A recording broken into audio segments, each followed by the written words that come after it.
How's it going, American history students? It's Mr. Bell coming at you with another COVID-19 shutdown review. This is going to be our last day of review since tomorrow will be a teacher work day and we're going to start new material on Monday. You're going to get a lot of information from the school and from your teachers about that very soon.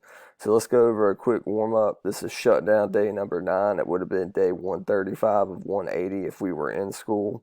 And today we're going to review the Spanish-American War and some of the aspects of imperialism that led to the Spanish-American War. Not going to review every single part of it, but just going to hit the high notes. Okay, so the Teller Resolution and the Platt Amendment, these two things go together. The Teller Resolution promised that we would not invade Cuba after the Spanish-American War, but the Platt Amendment said we're going to get something out of it. We're going to get a naval base. That naval base will end up becoming Guantanamo Bay, which of course now is the famous terrorist prison. Explain the results of the Second Treaty of Paris. That ends the Spanish-American War. It gives us Guam, Puerto Rico, the Philippines. What is Jingoism? It's extreme nationalism to a fault, thinking that you're better than other people because of where you were born. Of course, this is ignorant because you have no control over where you were born. So this is stuff we've all kind of covered in class.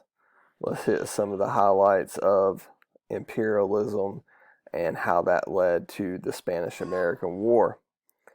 Imperialism is when bigger nations dominate smaller ones. Now, this can work in a couple different ways. You can look at it in a militarism. You can look at new markets as far as trade's concerned. And when you talk about the military, it doesn't just mean direct attacks on weaker opponents. It could mean expanding your military bases. Of course, the reason for imperialism is to gain new territory, which is ultimately about gaining new markets and gaining, of course, money. Militarism means maintaining a strong and somewhat aggressive military as needed. Of course, there's nothing wrong with the strong part. The aggressive part is what's debatable. Jingoism is extreme nationalism to a fault. So you got patriotism, nothing wrong with that. That's paying your taxes, celebrating on the 4th of July. You have nationalism. You think you're better than other people because of where you're born. Jingoism is you not only think you're better, but you see people who are born in other parts of the country as lesser than you, and you begin to dehumanize them. Of course, when you think about people this way, it makes it easier to mistreat them. This is usually done over time. Think of what the Nazis will do to the Jews during the Holocaust, which hopefully we'll be talking about very soon. Yellow journalism was an exaggerated style of reporting that made America seem more heroic at times than maybe it was. It was the first time that you saw media used to entertain. So you had two different approaches to this. You had Pulitzer, who's going to add things like crossword puzzles, the funny pages, and then you had William Randolph Hearst, who sees Pulitzer making all this money, and he's going to add those things, but he's also going to add sensationalism, in which Americans are going to be always seen as the hero and everyone else as the villain. Of course, you know from what we've studied, this is fundamentally flawed. Mercantilism means to export more than you import, to sell more than you buy. Isolationism means you're going to stay out of world affairs. This is what we did pre-World War One and in between World War One and World War Two. The problem with this is when you don't step up on the world stage, someone else is.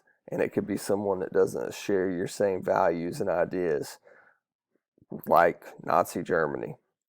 Social Darwinism, as it applies to imperialism. The strongest nations survive. The nations that adapt their military, adapt their markets, adapt their economy, evolve it over time are the ones that will become the world powers.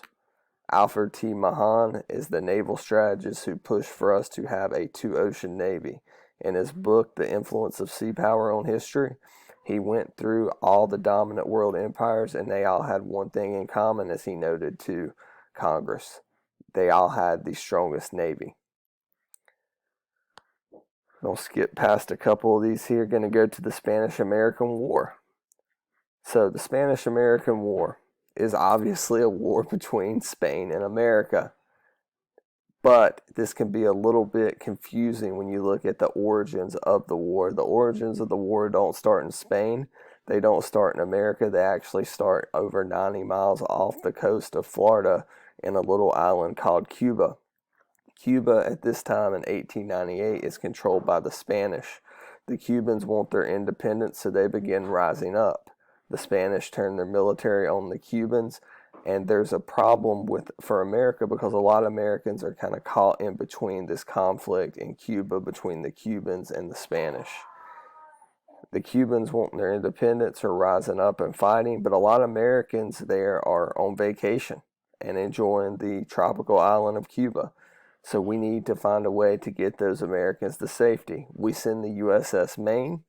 We get the Americans from Cuba. On the way back from Cuba to America, the USS Maine explodes. Now, there's a lot of theories about what happened here. Some people think, who are conspiracy theorists, that we set this off to start a war with Spain.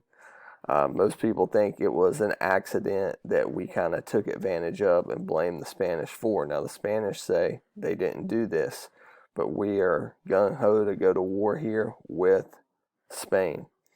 Now, what ends up happening is what will be known as the Splendid Little War. This starts on February 15th, 1898. The destruction of the USS Maine starts a war with Spain. The reason it's called the Splendid Little War is because we get a lot out of this war for very little. Not too many people die. It's not going to cost a ton of money as compared to some wars like the more modern wars or even World War I or World War II and things of that nature. So, Commodore Dewey leads the attack on the Philippines, which were controlled by the Spanish. We're going to gain that. You notice we're not directly attacking Spain. We're just trying to take Spanish assets around the globe. A lot of people think we're going to take this time to make Cuba a state in the United States. As we noted in the warm-up, that's not going to happen thanks to the Teller Resolution and the Platt Amendment being passed in the United States Senate. The Teller Resolution says that we will not take over Cuba. It's a promise, but America doesn't do anything for free. We're not going to go there and liberate the Cuban people and get nothing out of it. So we're going to gain a naval base, which will become Guantanamo Bay, the infamous terrorist prison.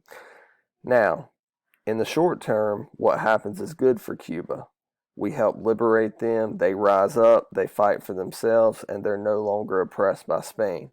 But this is going to create a power vacuum that's going to lead to the rise of Fidel Castro and communism in Cuba. So, at the time of the Spanish-American War, Teddy Roosevelt is the Secretary of the Navy, so he's kind of risen up in the ranks here, but this is well before he will be president or vice president or anything of that nature. So Teddy Roosevelt actually takes a demotion during the Spanish-American War because he wants to see action. He wants to be in on the fighting, and he leads a group of infantrymen known as the Rough Riders. He will gain prestige, gain fame, in big part thanks to yellow journalism during this time period, and will later be selected as William McKinley's vice president. When William McKinley goes to a music festival against the advice of the Secret Service, he's assassinated, and this leads to his vice president, Teddy Roosevelt, becoming president. Again, the term Splendid Little War, as coined by William McKinley's Secretary of State, John Hay, describes the Spanish-American War. We get a lot of things, mainly Guam, Puerto Rico, and the Philippines, and it doesn't cost us that much as far as American lives and American assets. The Second Treaty of Paris ends the Spanish-American War. We get, again, the Guam, Puerto Rico, and the Philippines. Don't confuse this with the First Treaty of Paris, which, of course, ended the American Revolutionary War. So, the number 15 million comes up again. That's what the Louisiana Purchase cost. That's what the land acquired in the Mexican-American War cost. And it's what the land acquired in the Spanish-American War cost. Kind of ironic that 15 million ends up being the number that you see time and time again. So that's a review of America's involvement in the Spanish-American War, the origins of it, kind of how the aspects of imperialism led to it. If you have any questions regarding this, I would be glad for you to email me at bsbell@clevelandcountyschools.org. Not getting many emails from you guys. I don't blame you. You got a little 2 week break here. A few of you have reached out, and I appreciate that. But if you want to reach me regarding this lesson or anything that's going on or anything we've reviewed during this shutdown, email me at bsbell@clevelandcountyschools.org. Stay safe, wash your hands, have a good weekend.